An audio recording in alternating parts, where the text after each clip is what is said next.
Here we come a-wassailing among the leaves so green. Oh, here we come a-wandering so fair to be seen. Love and joy come to you, and to you your wassail too. And may God bless you and send you a happy new year. God send you a happy new year. Good morning. Happy hump day. But also, Merry Christmas Eve. Now that the opening pleasantries are out of the way, let's get started. I've got my chair that's over here. Hopefully I won't knock over anything. We can put things away. Okay.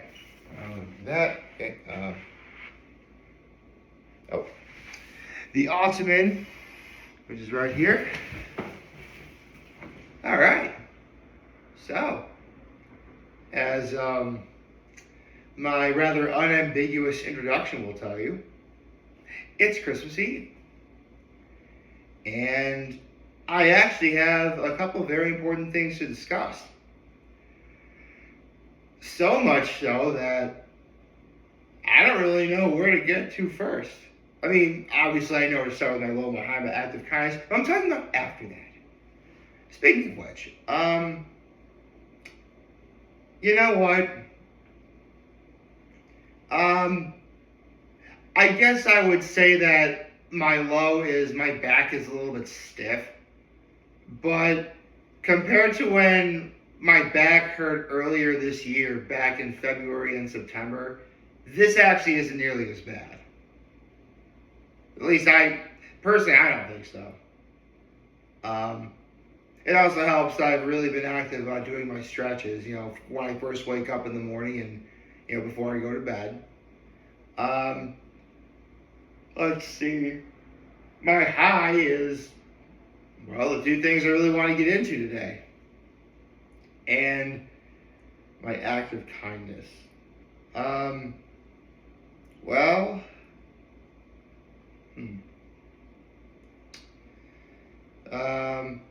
Called my mom. I held the door for a bunch of people. So, yeah, that's what I did. Okay, so where do I even start with this?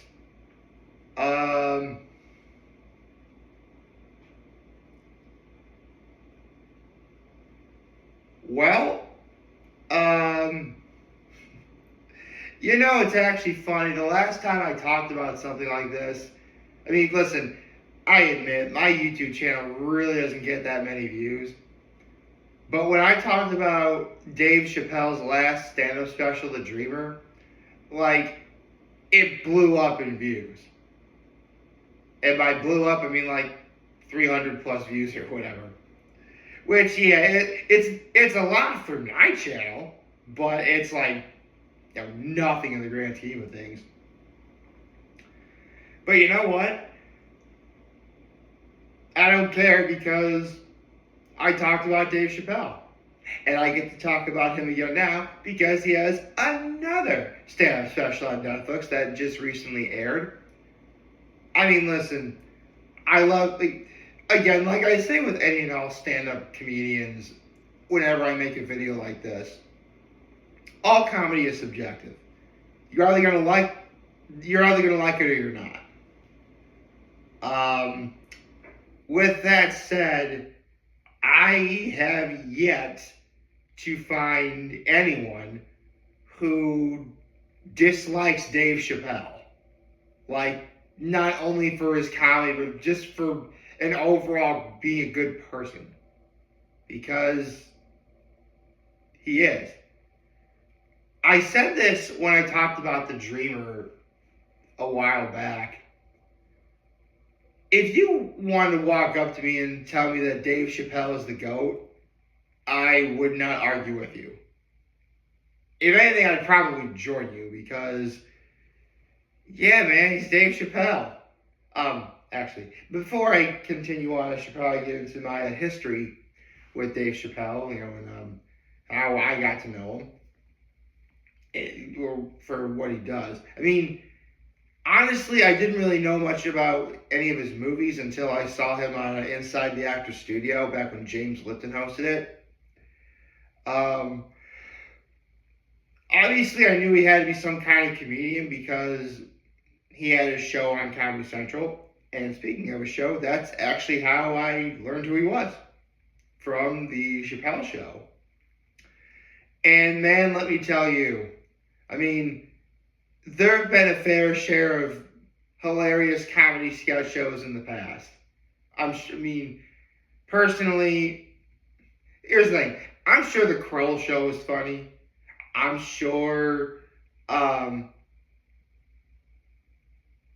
was that one show that started Alana Glazer? Broad City. I'm sure Broad City was funny. And you know what? Even though I never really gave these guys a chance back in the day, I respect them now. Key and Peele, they're great, but none of those people hold a candle to Dave Chappelle or the Chappelle Show. Because I was at that age, when it was on, I was at that age where technically I wouldn't have been okay to watch it, but I snuck it in anyway because, hey, listen, I can be a bit of a bad boy sometimes. But man, Dave Chappelle, the Chappelle Show was great. It was, man. I mean,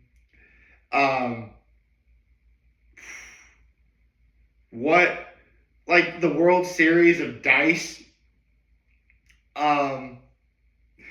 this skit where he was oh shoot, who was that? It's Howie. So he was kind of like that. I watch that anytime. But come on, man, who doesn't remember? I played the fifth. No, but I do know that I played the fifth. Oh, the best part. The best part is there are 10 amendments in the Constitution of the United States of America. I can only choose one. I can only choose one. Oh God, that still cracks me up even now. And I mean, listen, I'm sure I've heard a bunch of times why he ended the show when he did. It's completely gone over my head. So if anyone in the comments can tell me what exactly happened, I'd appreciate it. But, you know, in recent years, he's had a bit of a comeback. And by a bit of a comeback, I mean a great comeback. I mean, a bunch of stand-up specials on Netflix. I'd be remiss if I didn't talk about how he almost got canceled because he made jokes about transgender people. Now listen, I've said this before, I'm an ally, so I personally would never make any jokes about, stuff like that. But I would be lying if I said I didn't laugh at any of the stuff Dave said. I mean, I admit, I did laugh at that. I mean, nowadays, he'll make a comment about that, partly for shock value, but plus it's Dave Chappelle. It takes a lot of talent to take a topic that you really shouldn't talk about and not only simplify it, but make it funny. And Dave's always been able to do that. That's not even up for debate.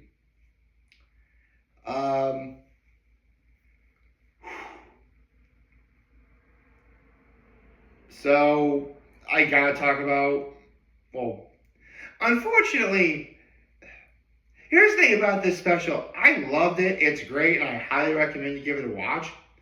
I'm not entirely sure if I can actually pronounce the entirety of the special's title, because it's called The Unstoppable. If you actually watch the entirety of the special, it's actually, the name is a little bit more. I can't say part of that title because, well, I'm white, and I'm not going to risk anything. Yeah, trust me, I'm not risking anything, man. Oh, I'm just here to talk about how great of a comedian Dave Chappelle is and how great his special, and it was great. I mean, well, what can I talk about that won't get me in trouble? I could talk about how he did stand-up tours in Saudi Arabia. Um, I could talk about, he actually got to go on stage with one of those trained pet falcons, which is awesome.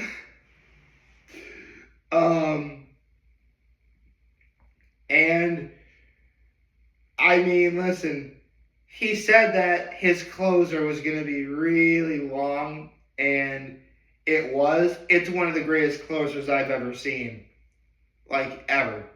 Like, right up there along with Gabriel Iglesias' The Gift Basket and Bert Kreischer's The Machine. Like, this closer was a good over half hour long at least. And he kept it in focus. Like, he was able to stay on task and keep track of everything he was doing, even going so far as to relate to stuff he said earlier in the special. Which, I mean, again, that takes a lot of talent to do. But, like, if this was in the hands of a lesser comedian, I'm sure it'd be funny, but I don't think it would have, like, the resonance and, you know, true meaning behind it. But Dave Chappelle is not a lesser comedian. He is Dave Chappelle. And of course he'd be able to make it funny. Unfortunately, I can't really get into what the closer is because it would involve me saying things I'm not allowed to say on camera. But I can say that for the sake of having a good laugh, and like, just because it's always a real treat to see Dave's stand-up special again, or anytime he has a new, I mean, yeah, he has a bunch of stand-up specials I could watch, of course, even back in the days when he was on Comedy Central. Killing Him Softly, that was great. It's still a great stand-up special. Seriously, the Sesame Street bit's one of my all-time favorite bits of his. It still holds up even now. So, I mean, look, if you're a stand-up, listen, if you're a Dave Chappelle fan or a stand-up comedy fan, Christmas just came early for you. Because you need to watch this special. You do. Again, it's called The Unstoppable. And I'm just going to stop talking about that there. So yeah. I mean, really, I could just end the video here, but I mean, there's more to talk about, especially when, I mean, listen, I talked about it yesterday, but Chuck Connery revealed what his new Let's Play was going to be, and congratulations to any and all who guessed it'd be Heart Gold and Soul Silver, because you guys nailed it.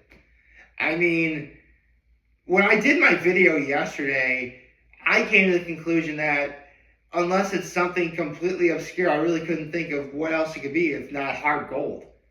Which does, at least, Heart Gold, Kingdom Hearts, similar title to Kingdom Hearts. They're similar titles, I mean. The peripheral would be the Pokewalker, which I know he's going to talk about in detail. In fact, I wouldn't be surprised if Trevor Conroy's team consists of Pokemon you can get from doing the Pokewalker. And it's a remake of Gold and Silver. Like, again, man, you know what? I'm sure a lot of people would have loved to have seen him do, like, Explorers of Time, Pokemon Explorers of Time, Explorers of Darkness, because he did a remake of the remake of the original Pokemon Mystery Dungeon, or I'm sure a bunch of you guys would love for him to do Pokemon X, Pokemon Y. And by the way, every time he does X, he has to. He has to do it that way. But given the fact that the last Pokemon games he did were Black 2 and White 2, going back to a slightly simpler time makes sense. Like, again, like after Black 2 and White 2, he did like Bowser's Inside Story, Legends of Zelda Twilight Princess, Kingdom Hearts, like all pretty much back to back to back. He's earned the right to take things a little bit easier, which, well, I would say it's easier, but it's a Pokemon game. It's never easier in terms of simplicity when it comes to that series. But as someone who actually played Heart Gold and Soul Silver myself, you know, I guess the Chugga Conroy Let's Playing is back on. I mean, I thought I would have to stop it after Kingdom Hearts, but no, man. I mean, as long as Chugga Conroy is doing a game that I personally played, I'll totally do the series. It's great. I'm going to have to reword the title a little bit, but you know what? I don't mind it at all. I think we're in for a real treat with him doing Pokemon Gold, Heart Gold and Soul Silver. Again, I played those games. And I mean, they're highly regarded as the best games in the series. In fact, a while ago, I saw like a top 20 Pokemon games of all time, and Heart Gold and Soul Silver were number 1. That's not a coincidence either. Because given what we're about to see, given what I know personally, and given what we know Chugga Conroy is going to put into it, I mean, if you're a Chugga Conroy fan, you gotta be eating good. Like, I swear, we are in like a renaissance right now. Not that Chugga Conroy ever had like a bad Let's Play at all, but again, like for me, like Twilight Princess, Kingdom Hearts, and now Heart Gold, Soul Silver, like, not that I actually have an itch, but if I did have the itch, Chugga Conroy is scratching it right now, you know what I mean? So it's great. I mean, Christmas came early for us. I mean, Christmas came early for me. I mean, Dave Chappelle's new Santa special and Chugga Conroy doing Heart Gold, Soul Silver. Again, Merry Christmas to me. And Merry Christmas to all of you. Well, Merry Christmas Eve to all of you. Merry Christmas will be tomorrow. And I personally can't wait to celebrate. So I hope you like this video. If you'd like to subscribe to the YouTube channel, follow me on social media. As always, I am very humbled I made this video. For all of you guys who watch and enjoy our video, hope you have a wonderful, wonderful, wonderful Wednesday. Merry Christmas Eve to all of you. Of course, if you don't celebrate Christmas, I hope you have a nice day. And remember, if you guys want to talk to channels, we're here to lend. Always your back. Take care and make good choices. 607 all day, baby.